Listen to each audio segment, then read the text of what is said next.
Three, two, wait a second. Okay, it's on now.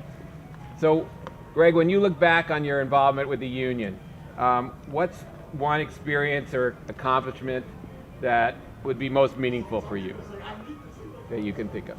Well, I would say generally the union always had to react to initiatives that came down from the administration from above.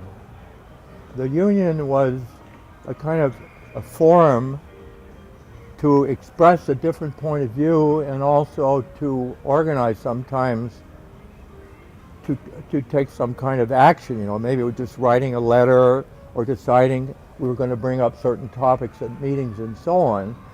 But without the union, it would have just been a one-way street coming down from the administration. So there were a number of issues that I felt, concerned about. More recently, of course, SLOs. But beforehand, there was a situation of part-timers. You might say the proletarization of teachers with a policy of permanent part-timers. That was an issue. Other issues, for example, we had was the racial issue. Around 1970, you had the strike at San Francisco State, and we had at College of San Mateo the readiness program, and that finally ended in a kind of a riot, but that was an issue I was interested in. The union at that point didn't really represent the faculty as a whole. There was the CTA, and I can't remember, there were sort of the two groups competing. That was an earlier period. The union really came into its own when Pat Manning decided to do the budget analysis. That was really important. Then the Advocate. Can you talk about that, what Pat Manning did? Excuse me? Can you talk about what Pat Manning did with the budget? Can you explain that a little bit?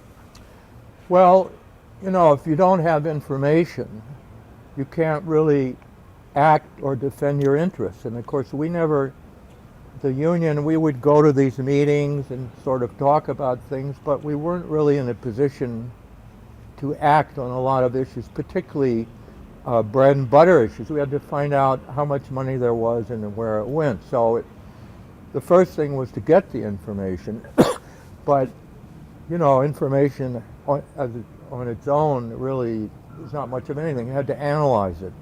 And that's what Pat Manning knew how to do, because he was an economist, and he also was a man who had always had political involvement, so he knew what to do, and that was a big step, Another big step for the union, of course, was to professionalize the running of the union, to hire an executive secretary and other people, because we didn't really have the time or the energy to do that on our own. So along with the budget analysis, once that was done, that was another big step. And also coming out with the Advocate, because in the discourse on the campus, you have a lot of meetings and so on which are structured by the administration. A lot of issues sometimes don't even come out.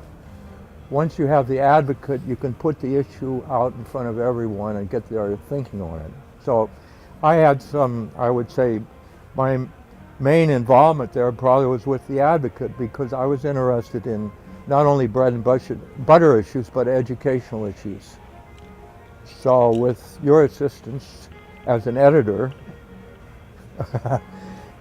I made a contribution in that sense. And also with ideas in the union, Great. I think that's